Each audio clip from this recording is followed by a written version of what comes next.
Pai, por misericórdia, fala aos nossos corações pelo Teu Espírito.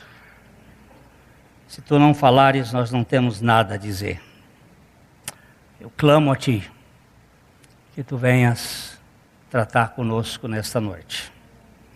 E que a glória seja do Senhor Jesus Cristo. Amém. Temos andado muito lentamente em cima do Salmo 110, que é um salmo messiânico. É um salmo que fala do ungido, do Meshiach, do Cristo. E esse salmo, ele é composto de 7 versículos, e através de várias caminhadas nós já chegamos hoje no versículo 5. Versículo 5, eu gostaria que o irmão professor Manuel lesse ali o verso 5, e depois ele vai sair aqui na nossa apresentação, mas vamos ouvir um pouco da palavra de Deus. Verso 5. O Senhor, à tua direita, no dia da sua ira, esmagará os reis. Depois de falar sobre o sacerdócio de Melquisedeque, ele aponta aqui que o Senhor, no dia da sua ira, ele esmagará os reis. A palavra ira, ela não tem a mesma conotação que tem para nós, no sentido de zanga, irritabilidade, essa coisa que às vezes a gente perde o controle. A ira de Deus é a indignação de Deus diante da injustiça. Não é um procedimento de descontrole emocional. Deus não tem isto. Então, dificuldade de... Está com alguma dificuldade de ligar, de plugar?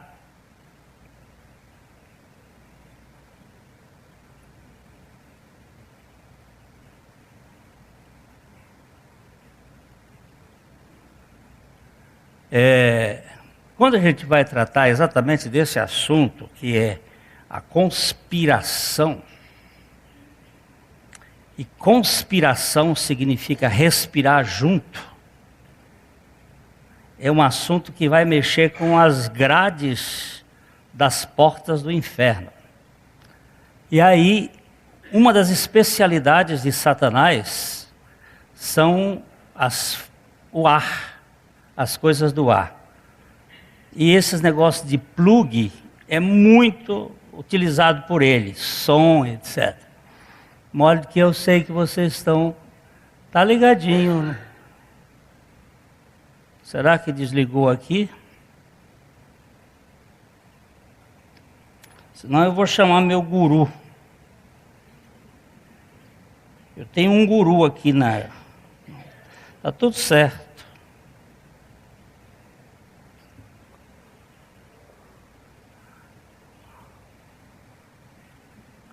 Tinha entrado...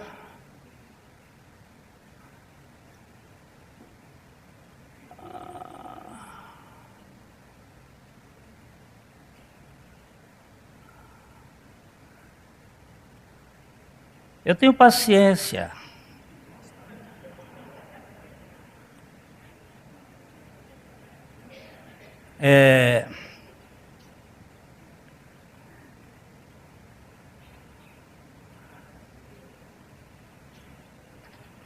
O que houve? Ativar novamente. Vamos lá.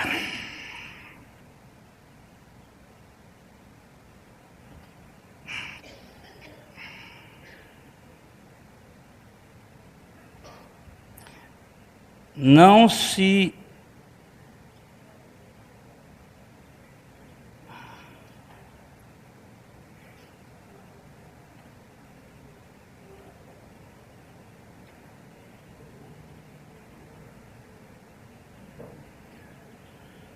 Está ativado.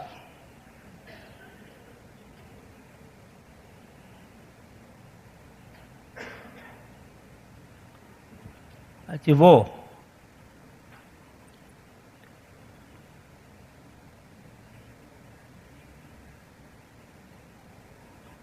Aqui está tudo certo. Já estou passando.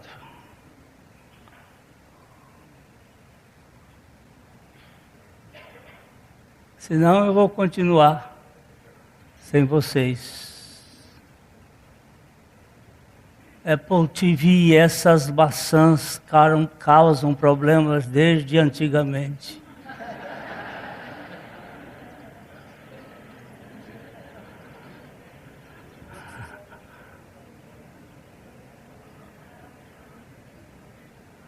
Tá certo, guru?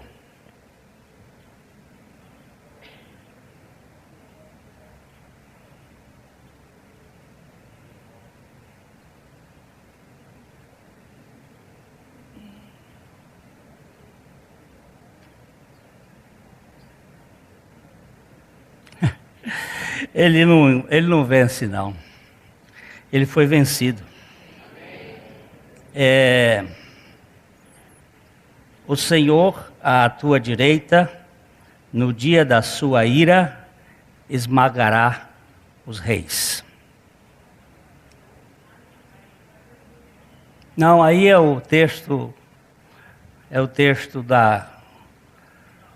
Eles... Não está entrando, né? Não está entrando. Então nós vamos mudar um pouco. Você vai me abrir Daniel capítulo 2. O sonho de Nabucodonosor.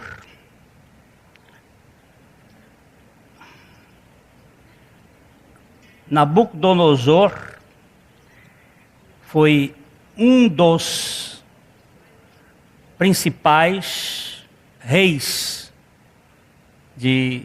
da história da humanidade. Capítulo 2 diz assim: No segundo ano do reinado de Nabucodonosor, teve este um sonho, o seu espírito se perturbou e passou-lhe-se o sono. Ele teve um sonho.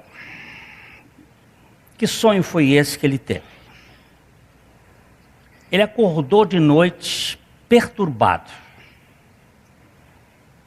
Porque ele viu algumas coisas que ele não sabia entender. Ele acordou e chamou o seu homem principal, Arioque, que era uma espécie de primeiro-ministro, e disse para ele: chama os caldeus, os astrólogos, os feiticeiros, os magos e toda a turma que sabe interpretar. E aí pede para eles virem para discernir o que está acontecendo comigo. Juntou aquela turma toda e ele disse assim: diga qual foi o sonho que eu tive e me dê a interpretação. O pessoal ficou, se nunca ninguém pediu isso de nós. Como é que o senhor está querendo que a gente diga o que o senhor sonhou e depois dê a interpretação? Ele disse: é isso que eu quero. Porque ele sabe que interpretação, cada um pode dar a sua. E interpretação é o que eu vejo, e não o que Deus quer dizer. Então aqueles sábios resolveram fazer uma espécie de sindicato e tentaram prorrogar o tempo. E o Nabucodonosor foi imperioso e disse: eu quero, e se vocês não me derem a interpretação, não me disserem o sonho e a interpretação, eu vou mandar matar todo mundo. E eles tentaram uma segunda vez o rei tomou posição e disse: decreto feito, bota fogo nessa turma, mata todo. O Arioque saiu pelo reino procurando sábios para matar, chegou ao ouvido de Daniel, que era de Judá, que era um dos sábios que tinham sido preparados na casa do rei. E o Daniel veio, e o Daniel soube que o rei tinha tomado esta iniciativa, consultou os seus 3 amigos, Misael, Ananias e Azarias, que eram outros 3 pessoas do Senhor, e foram orar, e buscaram a face do Senhor. E o Senhor de noite, em visão, deu a interpretação para Daniel.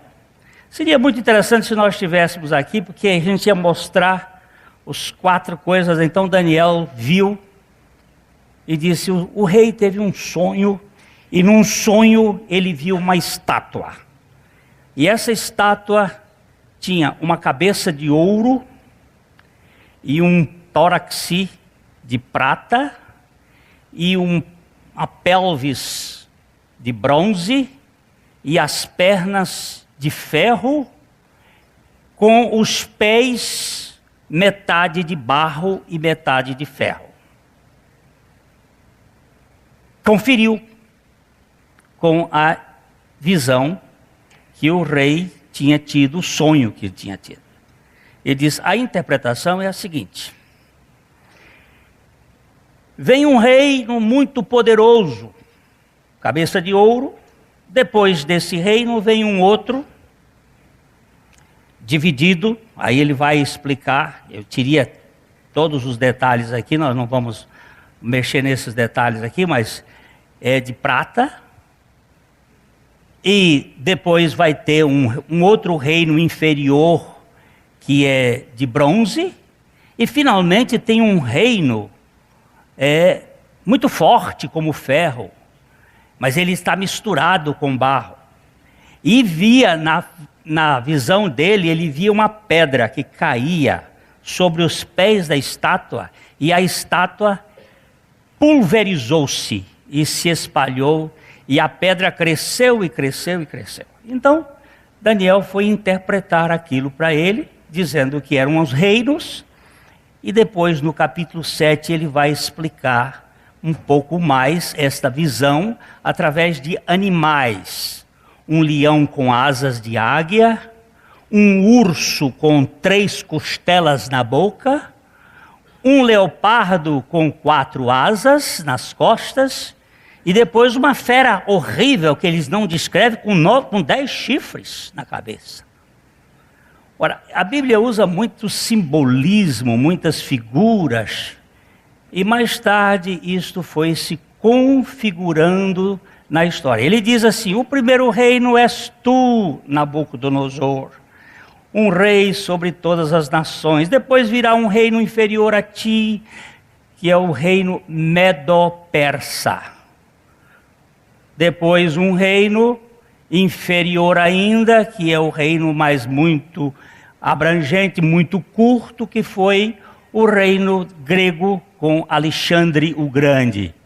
E depois, finalmente, o Império Romano, que era touro, feroz, ferro. E aí, uma pedra caiu bem no pé.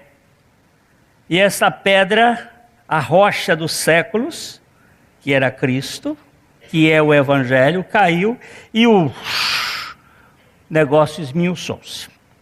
E a pedra cresceu e aquilo se espalhou. Essa foi a visão e a interpretação do sonho que o rei teve. A figura é muito interessante. Não sei se vocês têm condições de entrar na internet, procurar uma figura eu busquei isso na estátua de Nabucodonosor, estátua do sonho de Nabucodonosor, que é interessante vocês virem os os 4 governos que governam o mundo, os reis, os poderes dos reis, que têm uma conspirata contra Jesus Cristo. Se eles acharem, a gente vai. Qual é a coisa mais perigosa hoje em dia para a pele das pessoas? O sol. O sol, ele tem benefícios muito grandes, mas ele também tem malefícios. Ó, essa figura aí está bem interessante. Eu tenho uma melhor do que essa, mas aqui você vê a cabeça de ouro, a imagem, aqui o prata, o governo medo-persa, depois o Império Grego, aqui no pelvis, depois no final as pernas de ferro e o pé de barro e a pedra caindo e esmiuçando-se. Essa é uma das figuras. Eu tenho uma melhor do que essa aí, mas essa é boa. Ouro, prata, bronze. Vocês conhecem isso em algum lugar? Ouro, prata e bronze, conhece isso em algum lugar? Hein? Em pódio, né? Em competição. Esse é o sistema que está reinando no mundo. É o sistema da meritocracia, da competição. Como é que foi o jogo hoje do Tubarão? Virou piaba?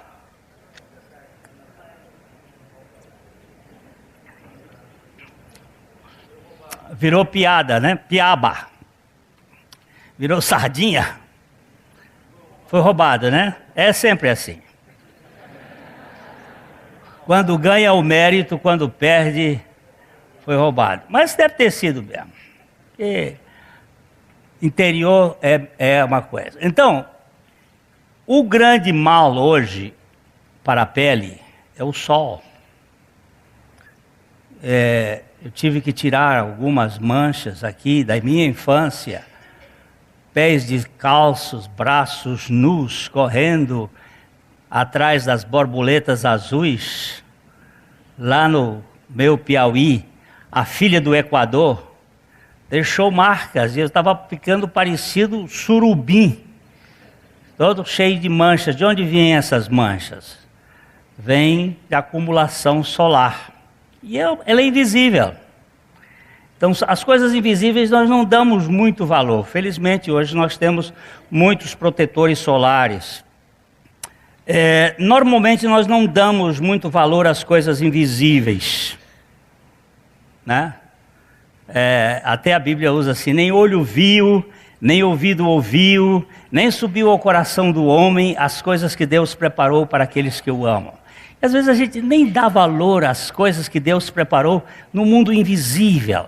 Porque nós somos tridimensionalistas, nós estamos acostumados a ver as coisas aqui na Terra. Sabe qual é o maior veneno para a saúde humana hoje? Vocês sabem? O maior veneno. Eu tenho aqui que o meu amigo José Pascoal Batistucci, professor da Unesp, lá de Araraquara, ele me mandou um livro do Dr. Fernando Carvalho. O título do livro é O Livro Negro do Açúcar. Quando eu comecei a ler o livro aqui, eu fiquei realmente perplexo. O apogeu da civilização do açúcar. Algumas verdades sobre a indústria da doença. Maior veneno para a saúde humana. Eu aqui na minha apresentação, eu ia mostrar algumas coisas como refrigerantes que a gente toma. Uma lata de Coca-Cola possui 8 colheres de açúcar. Ele é um dos grandes alimentadores do câncer. O açúcar, e ele vai contando aqui, é de assustar quem lê o negócio. A humanidade viveu 90% da sua história sem açúcar. E agora nós estamos vivendo de 400 anos para cá, na ditadura do doce. E o mal que isto tem causado às pessoas é incalculável. O livro de Jó tem uma expressão que ele diz: ainda que o mal lhe seja doce na boca, e ele o esconda debaixo da língua, e o saboreie, e o não deixe, antes o retenha em seu paladar, contudo a sua comida se transformará nas suas entranhas, fel de áspide será o seu interior. O mal é semelhante ao açúcar. Às vezes a gente não vê, mas é o mal bom, é o mal do pecado. Esse é o maior problema. Na minha apresentaçãozinha aqui, que talvez você possa ver bem de longe, na colher que está na xícara, tem uma caveira.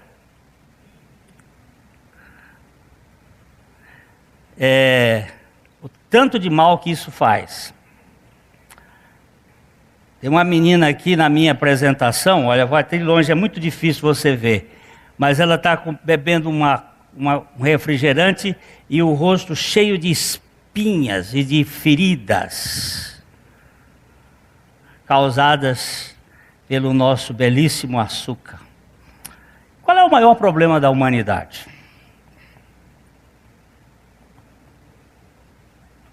Para a saúde, para a nossa pele é o sol. Para a nossa saúde é o açúcar. E para a humanidade? Ele está falando que é não ter Jesus Cristo como o único suficiente Salvador. E eu diria que o maior realmente é este. Na minha apresentação eu ponho um homem com 3 homens na cabeça dele, que é o humanismo. O maior problema da humanidade é o humanismo. Doce e açucarado, invisível, e que penetra em nós, e que rouba a nossa dependência de Deus. Ele é sutil. É a fúria das nações. Eu queria que nós abríssemos o Salmo 2, verso 1.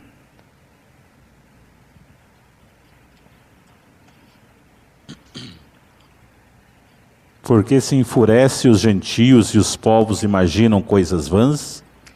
Por favor, preste bem atenção nessa expressão. Porque se enfurecem os goim e os povos imaginam coisas vãs. Verso 3. Rompamos os seus laços e sacudamos de nós as suas algemas.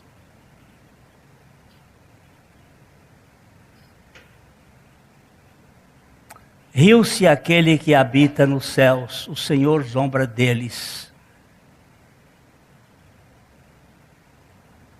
Vamos para frente um pouquinho?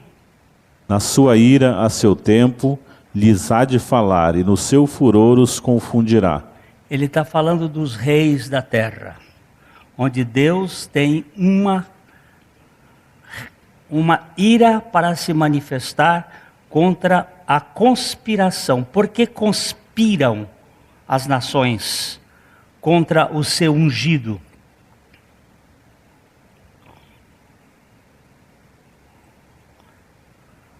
A conspiração dos titãs. Os reis da terra se levantam, os príncipes conspiram contra o Senhor e contra o seu ungido. Esse verso não foi lido? O verso 2? Não. Os reis da terra se levantam e os príncipes conspiram contra o Senhor e contra o seu ungido, dizendo: rompamos os seus laços e sacudamos de nós as suas algemas. Quem são esses reis que conspiram contra o ungido? Se nós tivéssemos aqui e nós vamos ver que é Babilônia, Medo-Persa, Grécia, Roma e a Europa, que nunca vai se unir.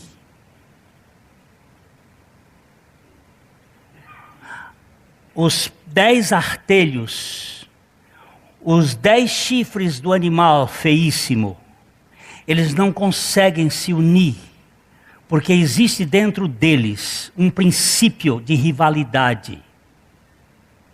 Diferentemente do que existe dentro da glória da Trindade, onde o Pai, o Filho e o Espírito Santo possuem uma unidade perfeita. Não há competição. Por isso, lá não existe jogo de Corinthians contra Santos, nem de Curitiba contra Londrina. Esse sistema é o sistema de Goim, é o sistema da conspiração, da competição de quem é o melhor, quem é o maior, quem é o que tem mais, quem é o que pode mais. Quem está por trás desta fúria? Quem que está por trás desta conspiração? Nós vamos ler em Marcos 8:33. Existe um técnico. Quem é o técnico da seleção brasileira? Filipão, e tem o Parreira como ajudante. Quem é o técnico do humanismo? Muito bem. Na minha apresentação, eu faço uma visão de Satanás muito linda, porque Satanás não é de chifre assim, feio e de rabudo, não. Ele é muito lindo, ele é um anjo de luz, ele é belíssimo. Ele era sinete da perfeição, o mais belo de todos os arcanjos que já houve. Vamos ler aqui. Jesus, porém, voltou-se e, fitando os seus discípulos, repreendeu a Pedro e disse: Arreda, Satanás, porque não cogitas das coisas de Deus, e sim das dos homens. Quem é o técnico? Quem é o técnico do humanismo? Quem provoca divisão? Quem provoca competição?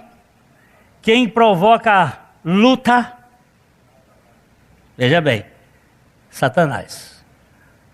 Porque não cogitas, corgitum, pensas, imaginas das coisas de Deus e sim das coisas do homem, dos homens. Quem aqui assistiu o filme O Advogado do Diabo? Muito bem. Se aquele filme não tivesse aquelas cenas eróticas tremendas, eu traria aquele filme para a igreja.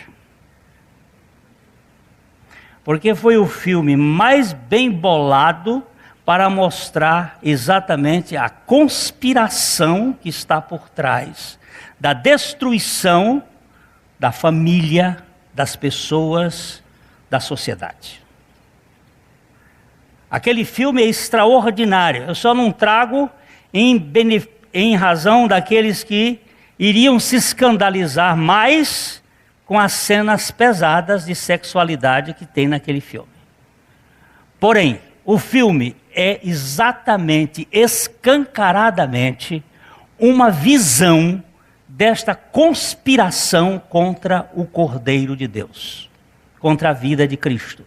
Isso é chamado, nesse sistema, de Nova Ordem Seculorum, a nova ordem mundial, que foi introduzida no seu processo histórico no dia 1º de maio de 1776, na Bavária, mas vem lá dos tempos de Salomão, ou melhor dizendo, lá dos tempos de Caim,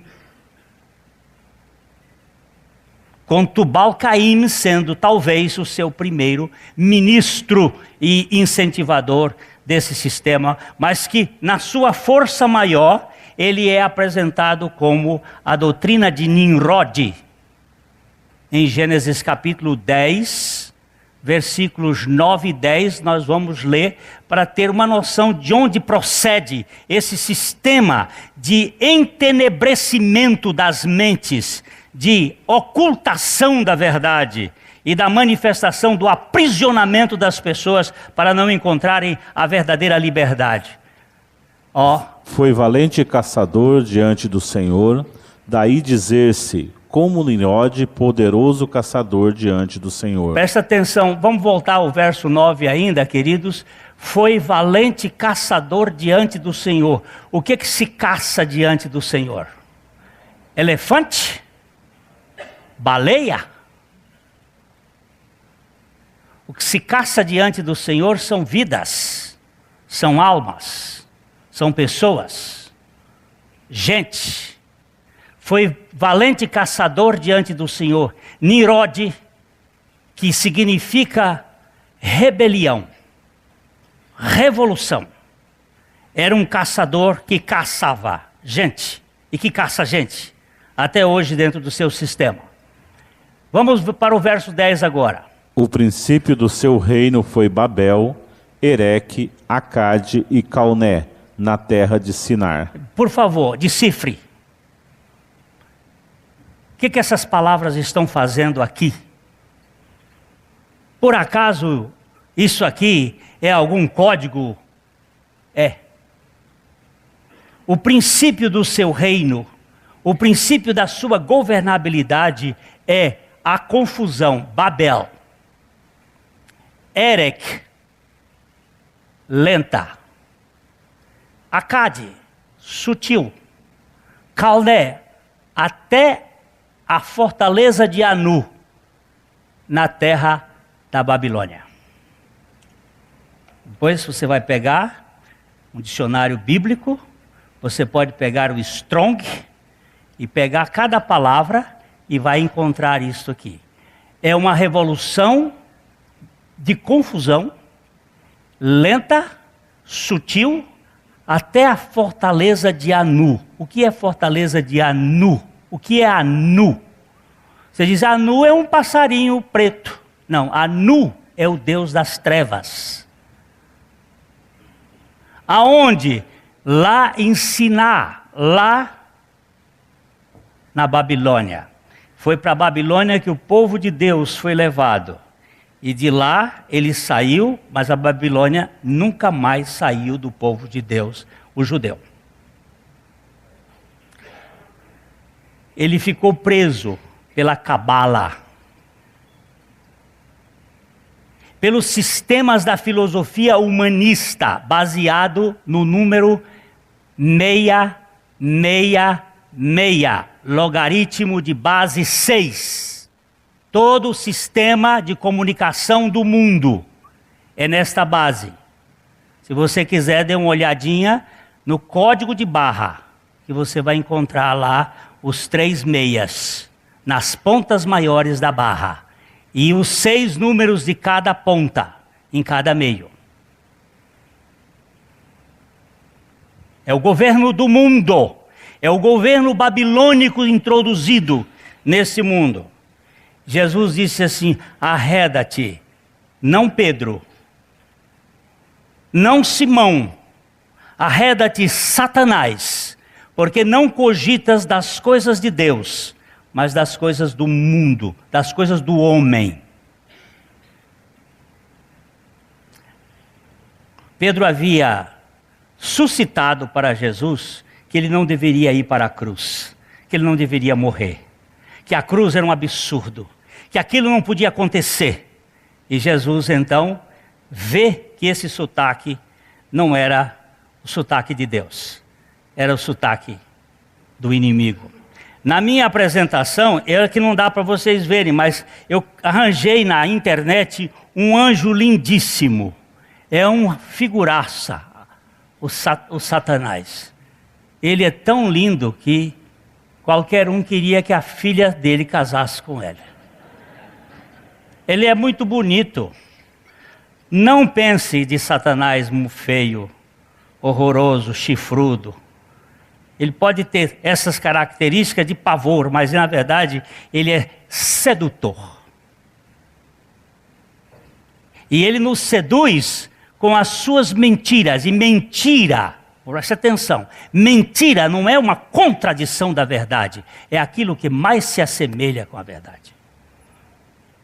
Não é o oposto, absurdo, não. É aquilo que é bem semelhante. Como dizia a pastora Buchaim com muita sabedoria, não é preto no branco, é o branco e o quase branco.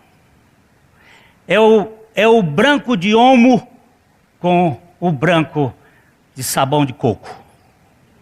O mesmo sabão de coco não, é para aquele sabão de pedra. Sabão de coco deixa branco também.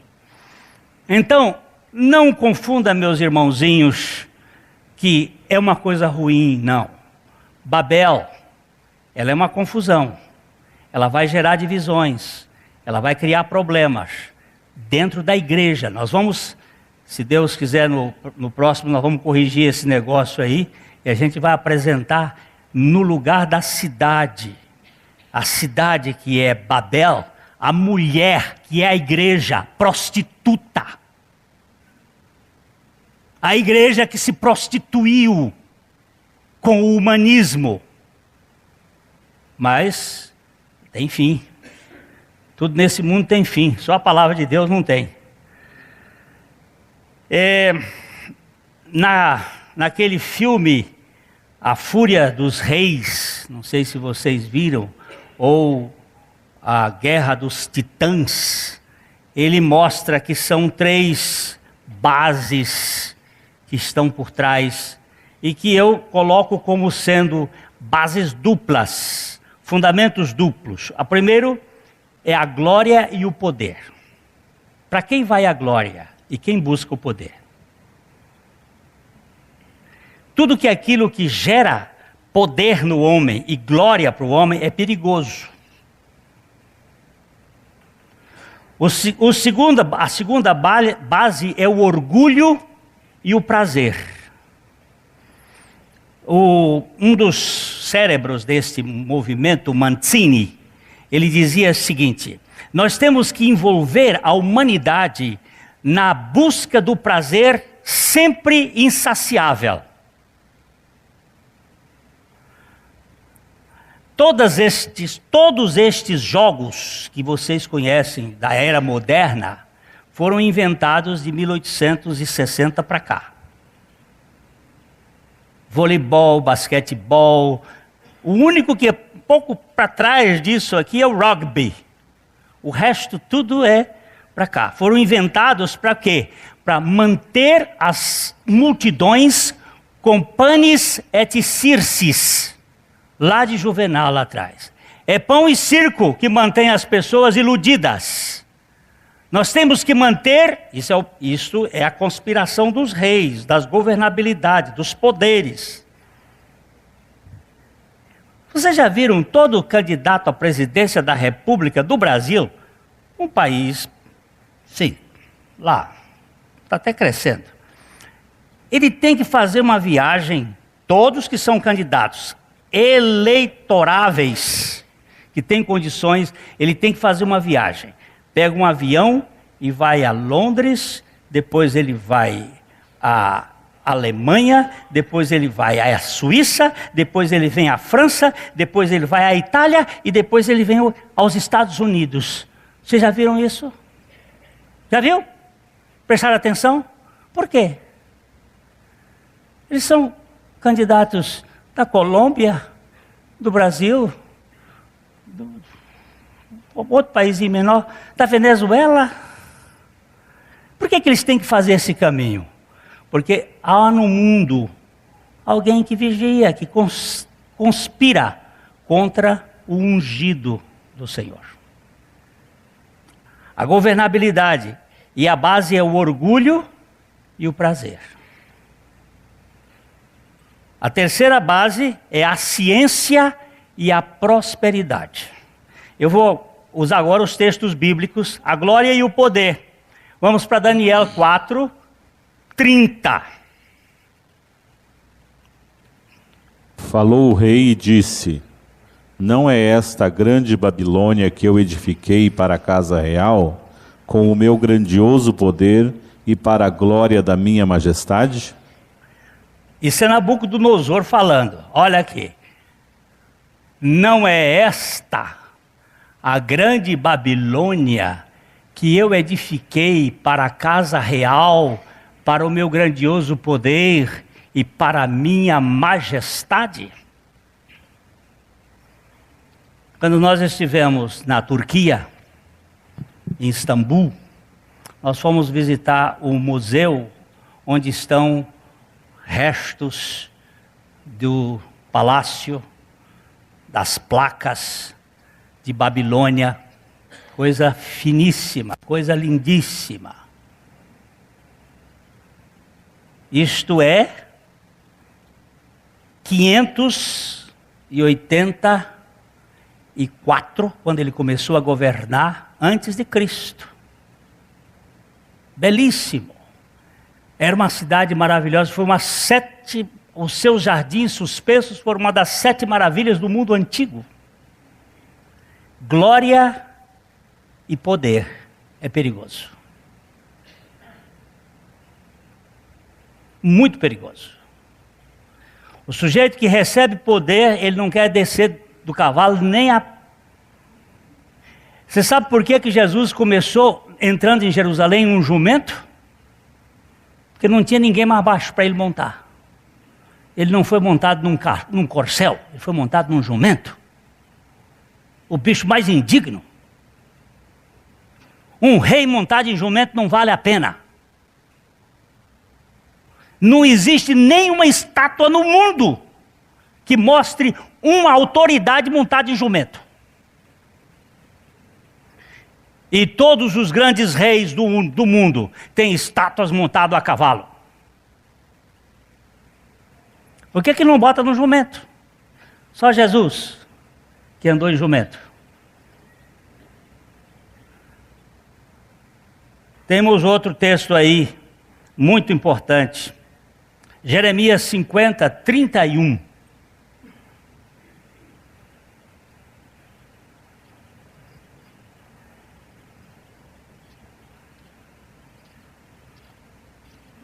Eis que eu sou contra ti, ó orgulhosa, diz o Senhor dos exércitos, porque veio o teu dia, o tempo em que hei de te castigar. Isso aí ele está falando de Babilônia. O orgulho. Essa ideia que muitas vezes a pessoa tem de títulos, de posições, de coisas que nos mantêm numa certa arrogância. Quem é você? Orgulho é tão difícil de derrubar que alguém diz que quando derruba o O fica de pé. Derruba todas as letras, mas ainda o O fica ali em pé.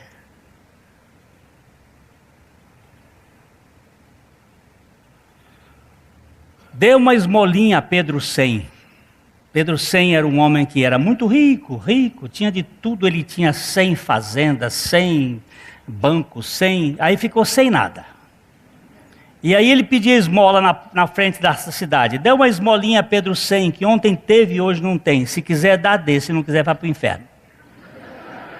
Ele perdeu tudo, só não perdeu a banca, a arrogância. E não é difícil isso, não. Eu tenho, tu tens, ele tem. Nós temos. Vós tendes, eles também têm. É mais contestador do que outra coisa qualquer. Essa outra base aqui é o prazer. Isaías 47, 8.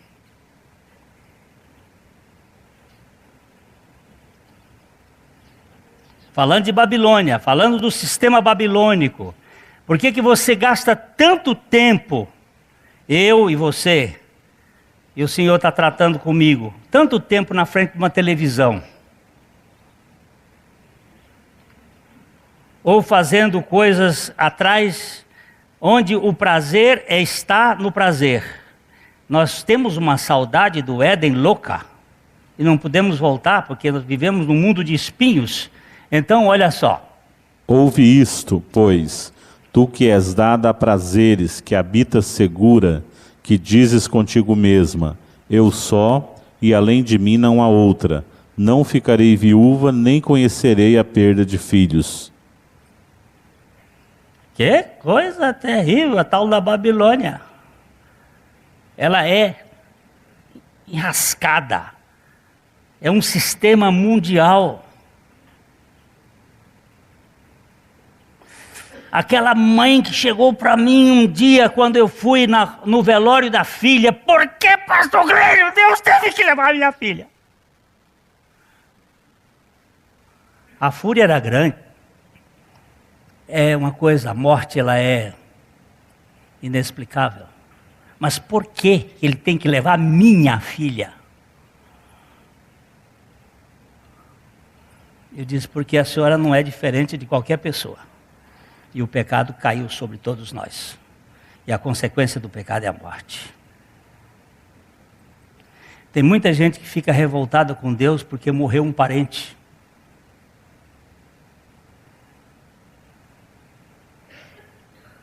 Não posso perder.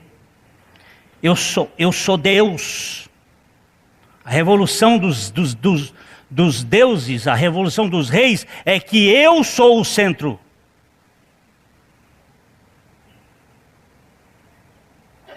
Vamos ver outra coisa aqui, Isaías 47:10. Porque confiaste na tua maldade e disseste, não há quem me veja. A tua sabedoria e a tua ciência, isto te fez desviar. E disseste contigo mesma, eu só, e além de mim não há outra. A tua ciência, o teu saber, te fez desviar. Eu não preciso de Deus. Deus é descartável. Eu tenho condições. Eu já contei isso aqui, mas vou contar mais uma vez. Esse senhor queria casar a filha. Me procurou. A filha tinha comido a sobremesa antes do prato principal. E agora estava num momento, naquele momento histórico da nossa cidade, não havia ninguém que quisesse fazer o casamento dela. E ele me procura aqui e diz assim, eu vim aqui para contratar o senhor para fazer o casamento da minha filha. Muito bem. O que aconteceu? Aconteceu isso assim, e eu quero contratar o senhor para o senhor fazer o casamento dela. Eu disse, o senhor veio para o lugar errado porque eu não faço casamento. O senhor não faz casamento? Eu já participei de casamento feito por senhor e por mim? Não. Eu não faço casamento. Eu participo de uma reunião que casamento só quem faz é Deus.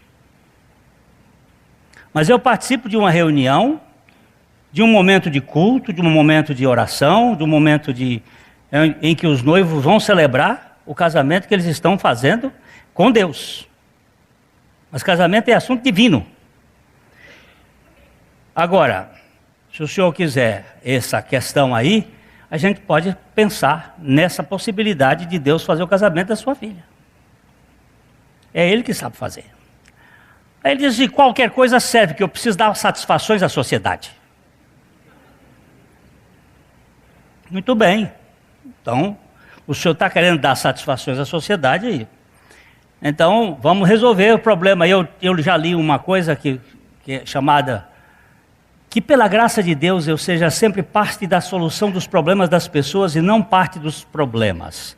Se Deus me puder usar para ser parte da solução, eu quero ser. Se não, então vamos fazer.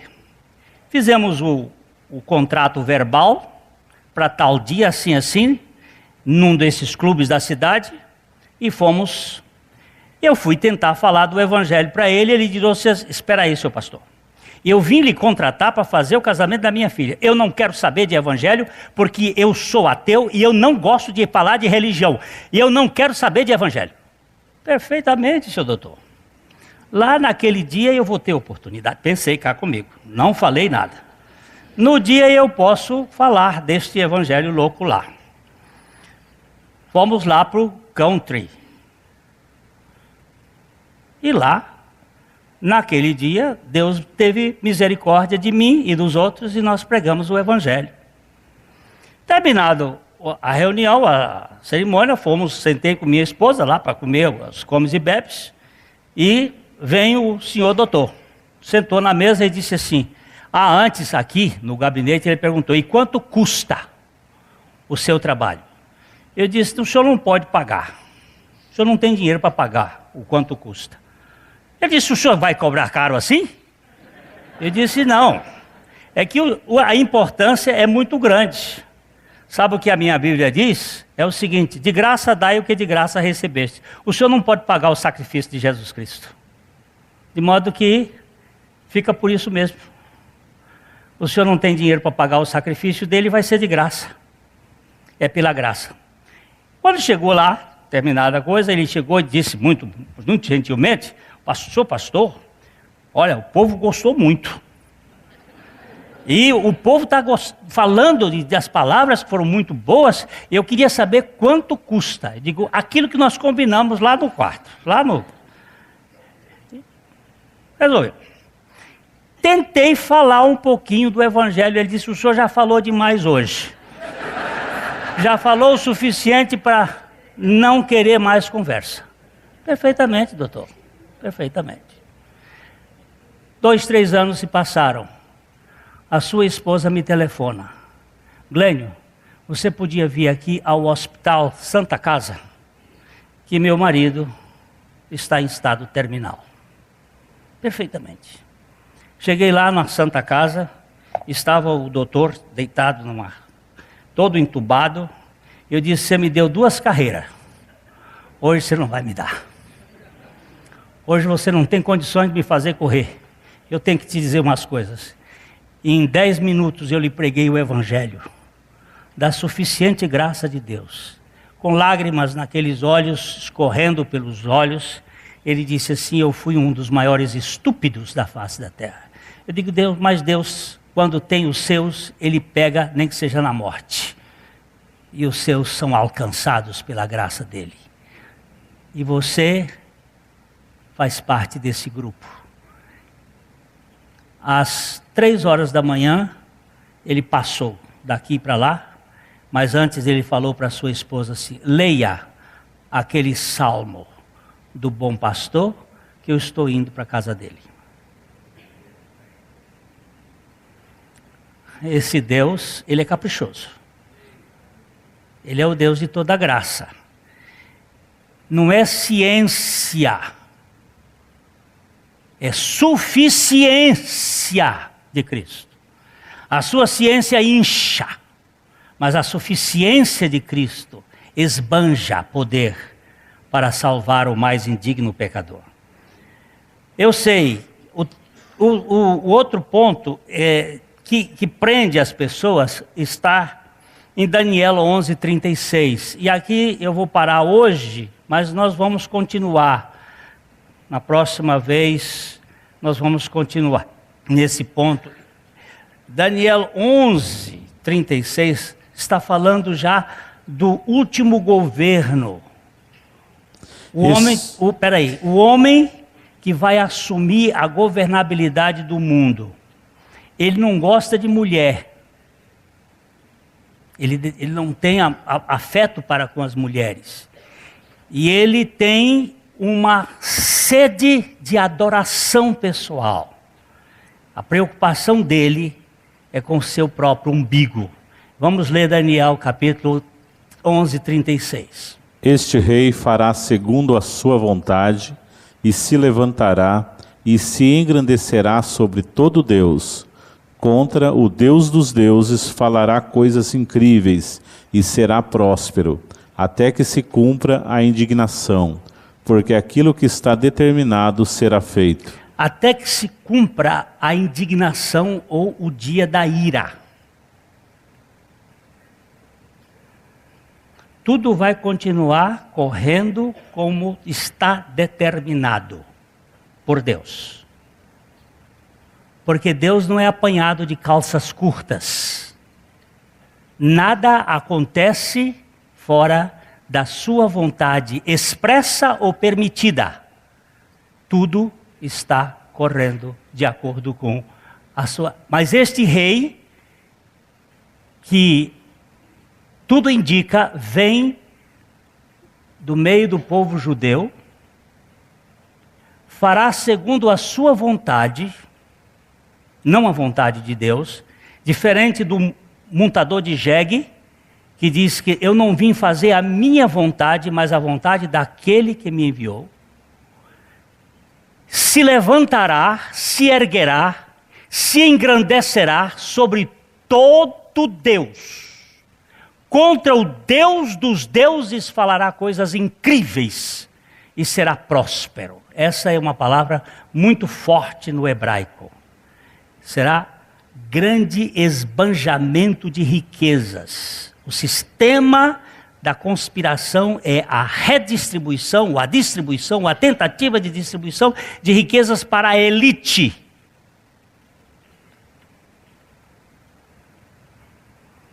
Até que se cumpra a indignação, porque aquilo que está determinado será feito.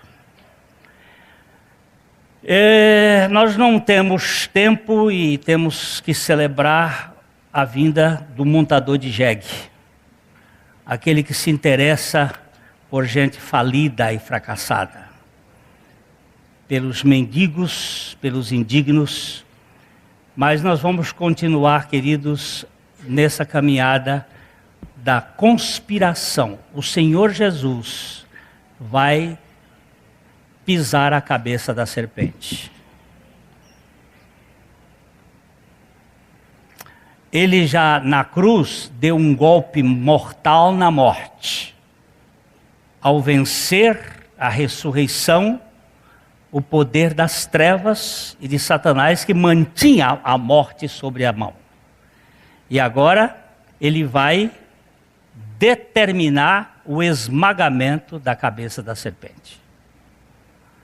Depois nós vamos verificar isso em Apocalipse, a partir do capítulo 14, que a obra de Deus se cumprirá ipsis literis. E o seu povo, que está sempre com uma visão no retorno daquele que vem para vencer. E que vencido se tornou vencedor.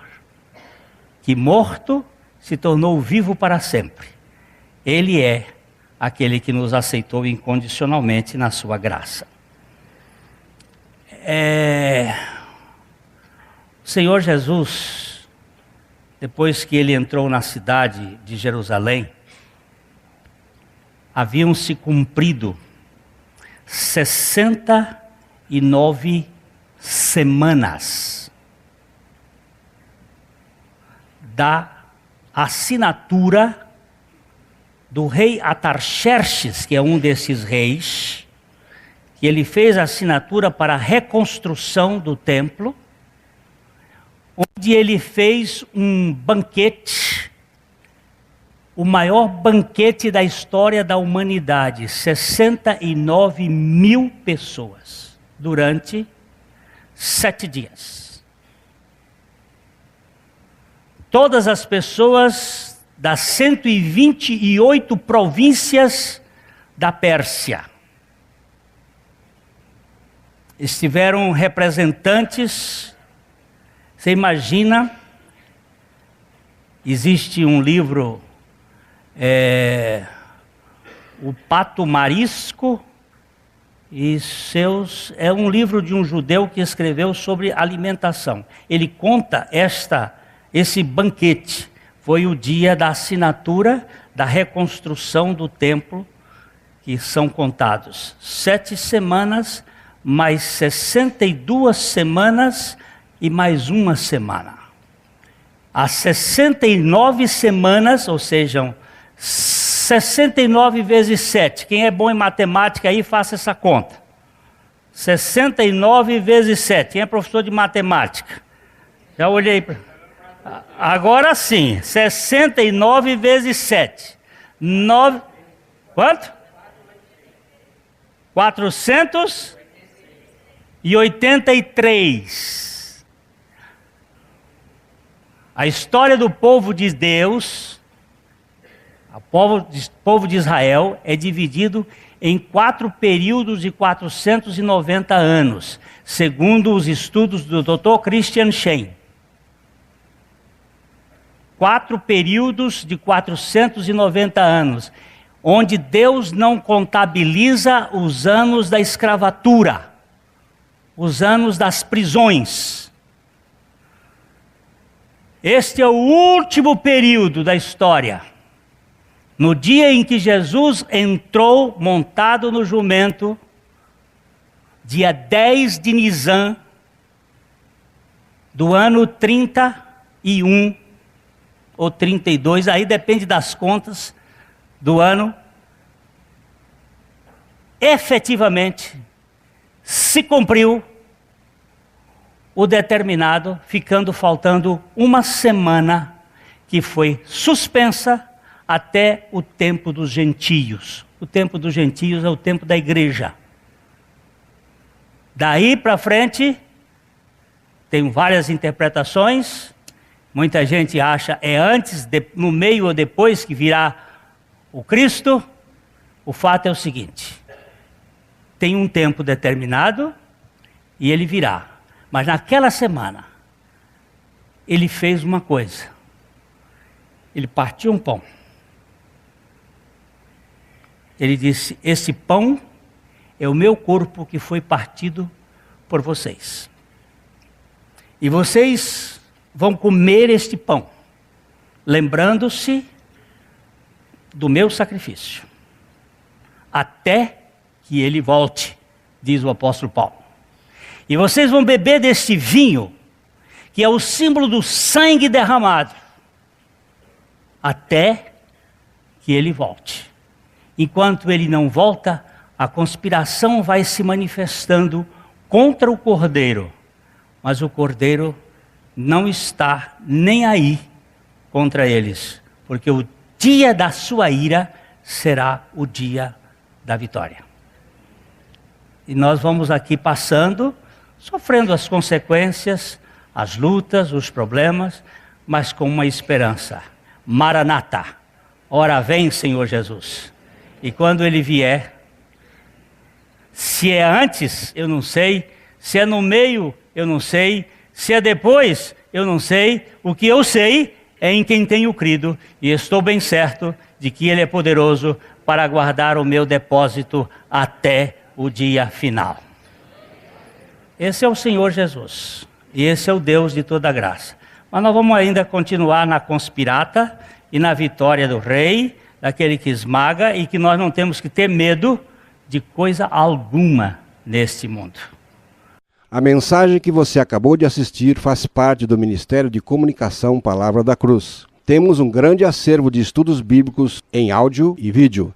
Distribuímos também gratuitamente o jornal mensal Palavra da Cruz. Entre em contato conosco pelo fone 0 operadora 43 3372 8900 ou pelo e-mail livraria@piblondrina.com.br. Visite-nos pelo site www.livrariapiblondrina.com.br ou acesse www.piblondrina.com.br. Graça e paz.